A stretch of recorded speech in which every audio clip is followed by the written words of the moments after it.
I'm Jack Bosley. I'm one of the digital innovation leaders for Jefferson County Public Schools. And today we're going to be talking about one of our newest initiatives, the Artifact Design Studio, and specifically how that relates to social studies. And joining me today is Ryan.new, Rebecca.ingram, and I believe Vincent's going to be on here for a little while.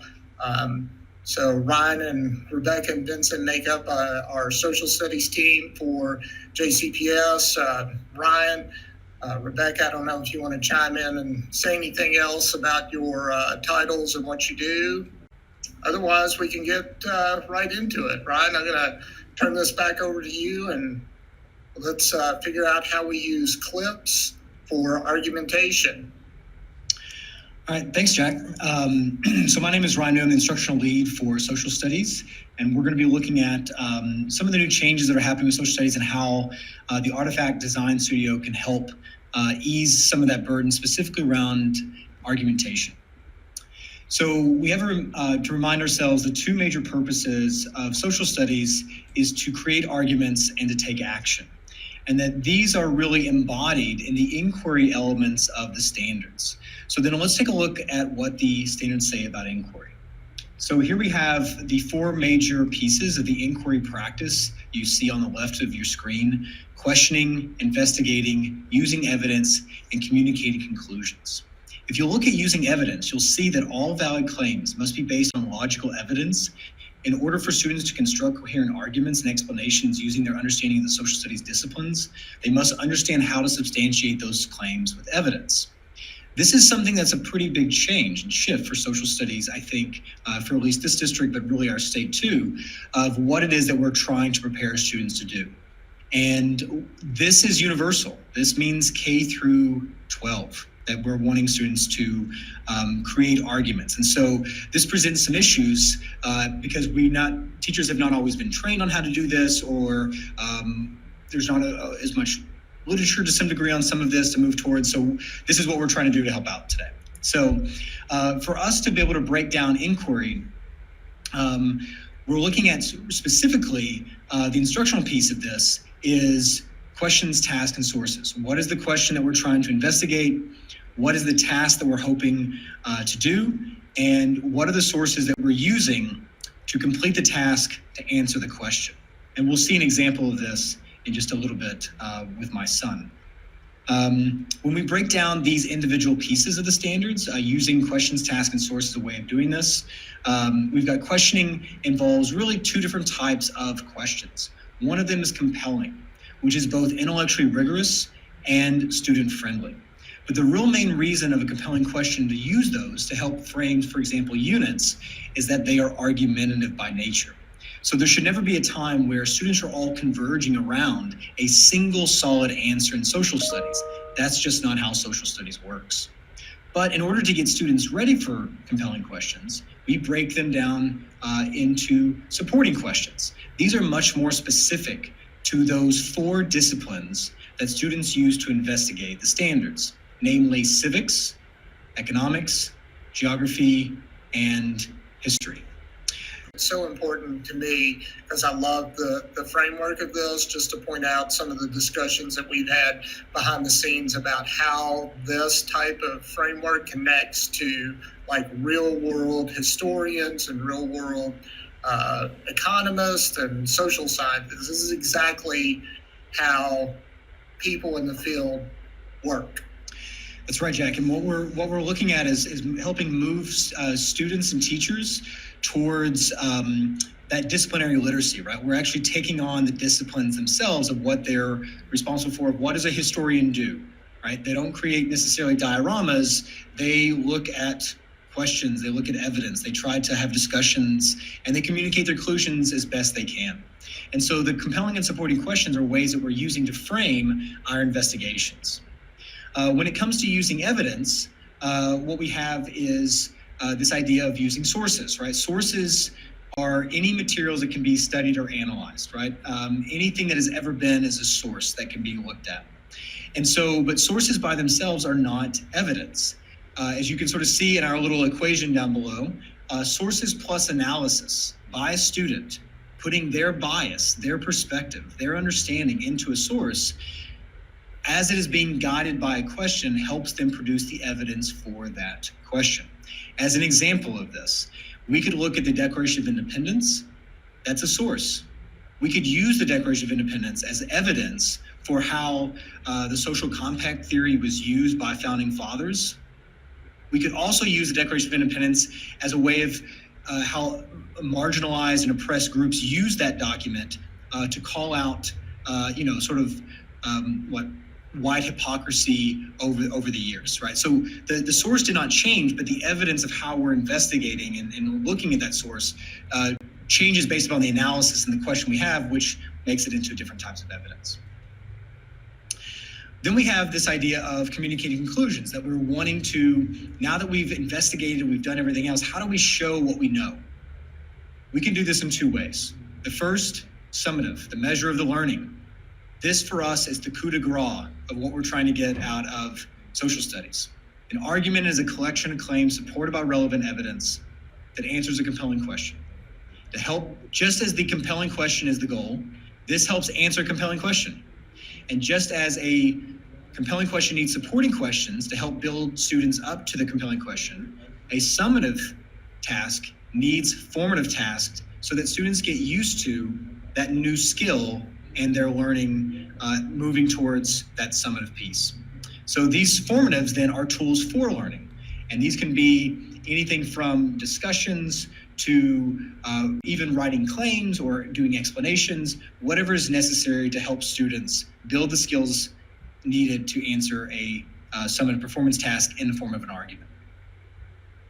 So this is all well and good, but how do we go about scaffolding this inquiry for argumentation? So inquiry oftentimes gets a bad rap because people think that it's just this sort of free-floating inquiry where you throw questions, tasks, and sources at kids and have them put it all together in their heads. They don't have the skills to do that. What we're really advocating for is a guided inquiry, where we're helping students along, and part of that guided part is us structuring inquiry. So we need to understand the parts of that structure before we can scaffold it. If you'll notice in this, we're not going to go through all of this, but if we notice on the right side, we see that argumentation and action, the blue and the purple, that's what we're moving everything towards, right? If you're looking at this from left to right, we're moving everything towards argumentation action, as we said at the very beginning. However, if you're looking at this from the top or from the bottom down, or from the bottom up, we begin with looking at sources. We have discussions around sources. Organizational tasks help our students analyze and synthesize and test ideas so they can put those into a very pointed performance task, which are about descriptions, generalizations, explanations, and claims that answer supporting questions. And you do this multiple times and iterations in order to get to answering the compelling question in the form of an argument. So that's how this is fitting together. All of that fits so neatly into like the overall strategies for JCPS with deeper learning and creating meaningful and rich backpack artifacts. So that this whole system just dovetails nicely with that, I think. And this goes right into this next graphic, I think sums it up so well. Yeah, and part of it is that what makes a good backpack item is it's a process that is taking multiple days in order to produce it, right? So when we're looking at answering a compelling question, we do so with a summative performance task, which is an argument. The question then becomes, how do we scaffold questions up to the compelling, and how do we backwards plan those tasks that are necessary to get students to where they need to be? So you can then imagine that a great backpack artifact would be an argument, whether written or verbal, that students are creating for that compelling question, which again, think of this in a unit term, right? So this is going to take several days to get towards. Sources are a big part of this, as our discussion. And then once we've done all the hard work, we're now informed for action, and we can take informed action, right? So this is the whole system of how our curricular frameworks are set up. And as Jack is so expertly pointed out, this supports all the initiatives that are happening inside of Jefferson County, deeper learning, as well as the backpack. For us then, if we're breaking down that form and performance task, really what we're trying to do in this slide is to show the different ways that students can articulate their learning. So if I've got a question for a day, what's something that students are going to do at the end of class that tells me that they've learned the answer, whatever that answer might be for that question? Well, students can write or verbalize or even draw descriptions. They can write or verbalize generalizations. They can write or verbalize explanations and or claims. These four elements are key to our understanding of scaffolding disciplinary literacy for social studies. So why that matters is that this is all well and good. And if you're a K-3 person, you might be thinking, that sounds great, but not for my kids, right? And this is where technology can really come in to help sort of show that, no, kids can actually create argumentation just fine. They may not be able to write it. But notice here, I've never said only written is what we want. It's any type of communication, and that can be verbally. And technology allows us to speak better than we've ever spoken before as a species. So how can we use technology for student argumentation? So we wanted to show the power of Apple Clips to be able to do this. Clips, what Ryan is about to show you is just a free app called Clips that you can download on your iPad. And we're going to get into kind of the nuts and bolts of that here in just a second. But thought I'd throw that in there before you showed them your example of that. Got it. Yeah. So thank you, Jack, because all the stuff that's come before this is really building up to how do we do argumentation with kindergartners, right? And so what you're about to see is something that my son and I did, who's in kindergarten, and we experimented with this compelling question. That is a kindergarten compelling question in our framework. What do family stories tell us about the past? Now, I do not have the patience of a kindergarten teacher. And even my son is always interesting. And so we look specifically at this supporting question. How do families change over time? And what I did was I used Clips to both show him sources so that he could complete a task, which is coming up with a claim based upon the evidence that he's creating and analyzing through those sources. So we have question, how do families change over time? We have task, create a claim. We have sources. And these sources are going to be 6 pictures from my family album and that my son, who again is 5 years old, is talking about. So we're going to watch this Clips together. Hopefully this will work. It worked earlier. There we go. And here we go. How do families change over time? This is with my grandpa was a little kid. How is Happy changing? Well, his size, his changes, and he's getting older, his different size, and he's getting different grades. How is Happy different here than he was in earlier pictures? So he has a kid now, and he's his dad, and he has fuchsia hair and mustache, and So Ethan, who is the kid? Daddy. You mean me? Yeah, Daddy. Oh, Ethan, how's our family changed now? Well, Dad is getting older, and she's married Mommy, and she has a little girl that's my younger sister. Younger sister?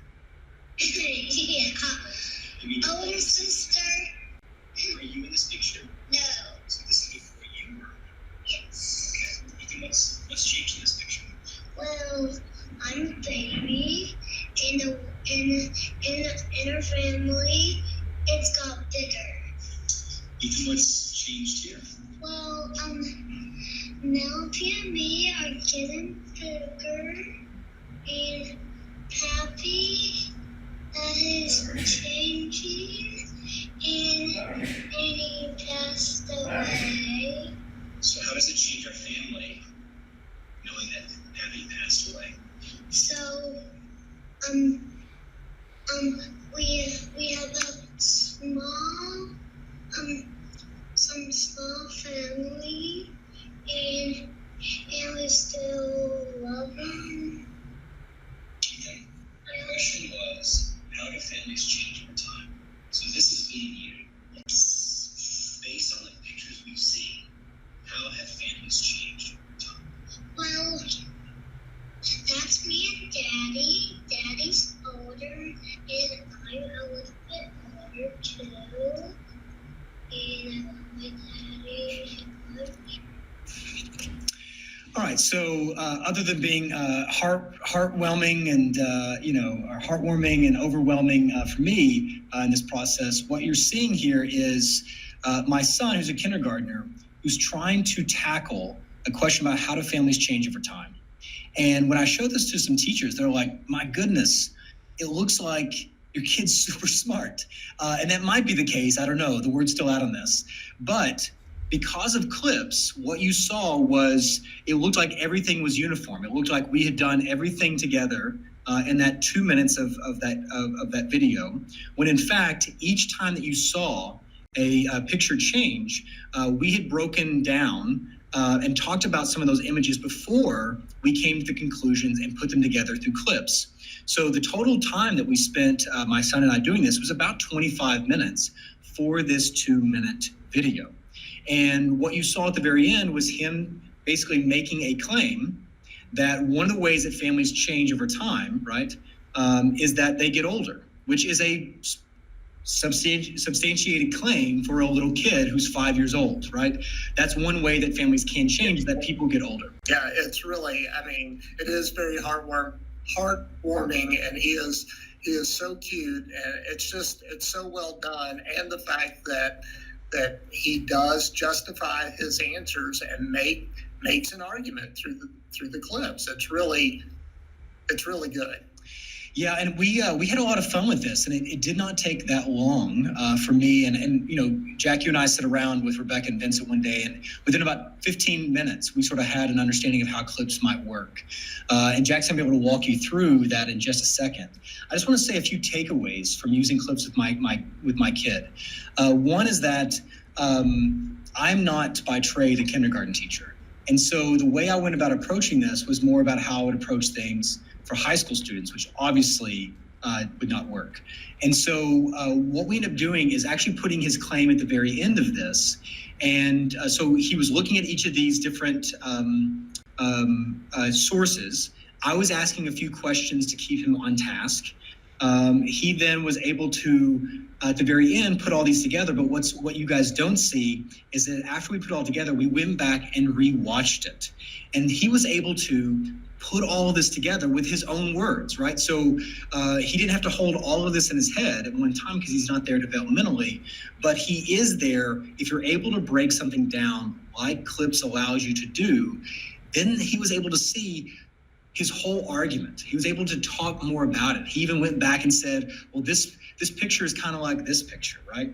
And it was really interesting to see. The other piece and big takeaway is that my son was able to show who he was as a personality through this. And that's something that we oftentimes don't capture, that technology allows us to do.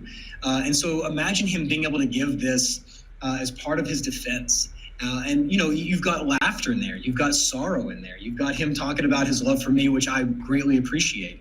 But it was him, it was Ethan. There's no way that it could ever be like anybody else's stuff, right? This is as far as opposite of cutter as you could ever get. Well, not only that, but you think about all the things that we want, and I know that kindergarten kids aren't doing a defense, but can you imagine seeing that as an artifact for a student? That would just melt not only is it good intellectually as far as how it fits into the framework, but it's exactly what you said. It's just so personal. I don't know. It's just really such a great exercise. And the kid, you keep saying how simple clips is, and it is. And the great thing is that if you mess that up, he can go back and record that over and over again, that same segment of how your family has changed. It's just so easy to do. Yeah, and that was something that I, I'm not a technology person, but this was really easy to be able to do.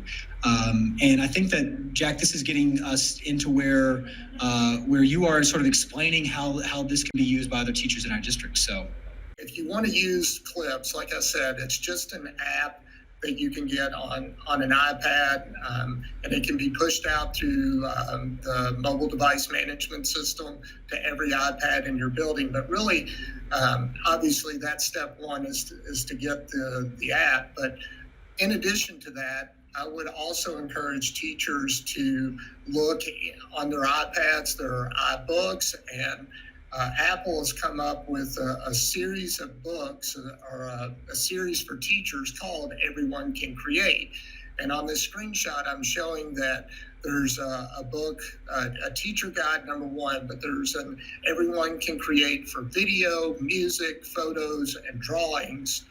And so all of those are completely free. And if you're interested in using Clips specifically, which is what we're talking about in this Artifact Design Studio, then you need to get the free iBook, Everyone Can Create Video, which walks you through step by step on how to use Clips and basically do what Ryan showed you in that sample.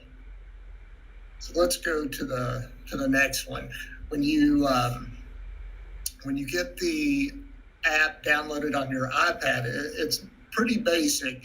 The screenshot to the left is literally what Clips looks like, and there is a giant red button that you see down there at the bottom that you can press and hold down to do the recording.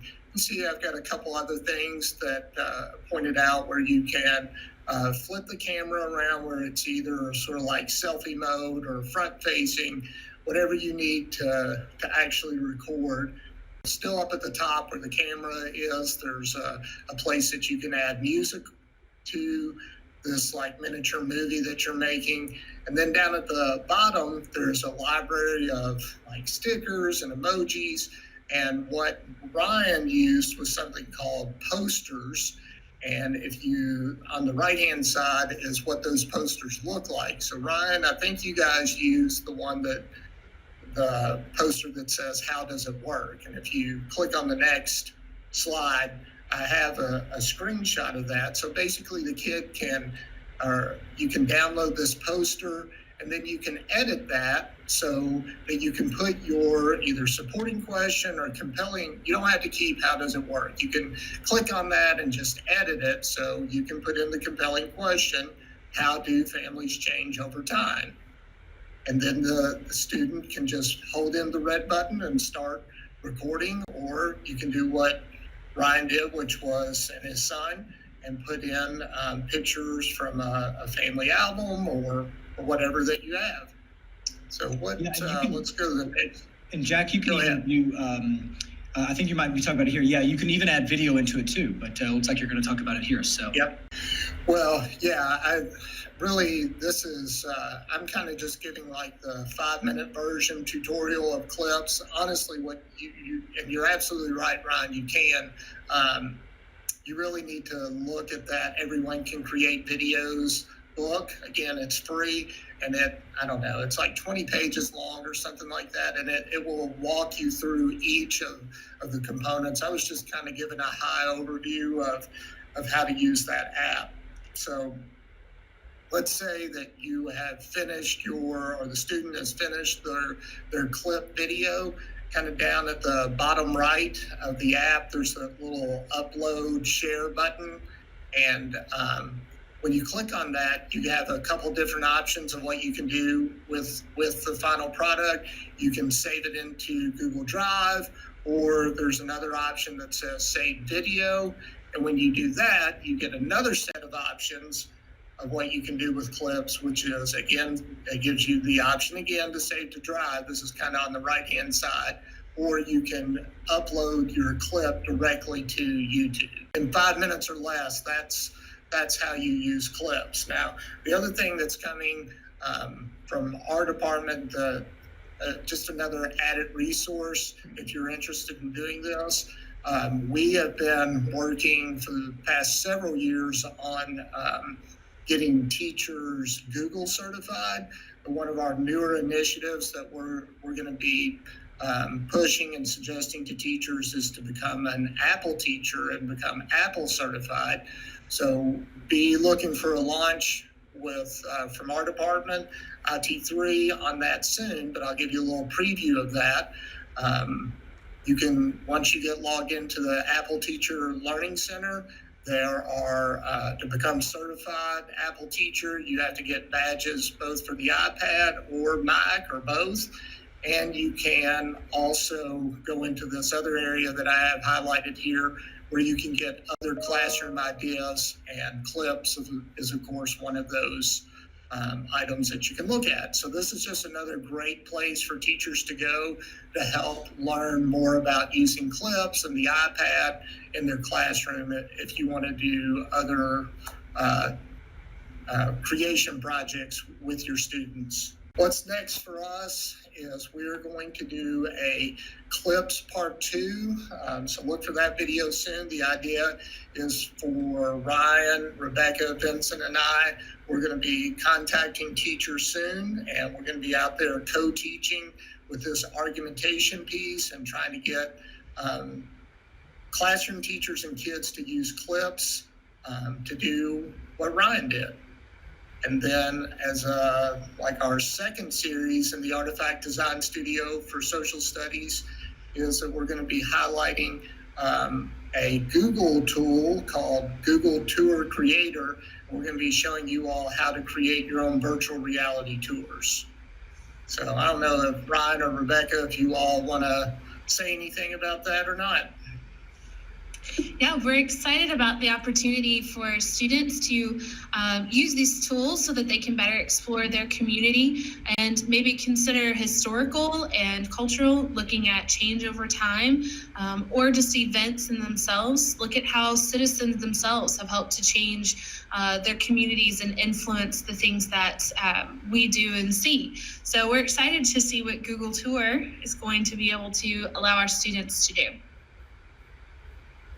Yeah, so part of our whole, one of our major ideas or concepts this year for our department in IT3 is something called digital agility. That's basically that students can pick up almost any device or any app or tool, whether it's made by Apple, Google, Microsoft, and be able to create with that tool or with that software.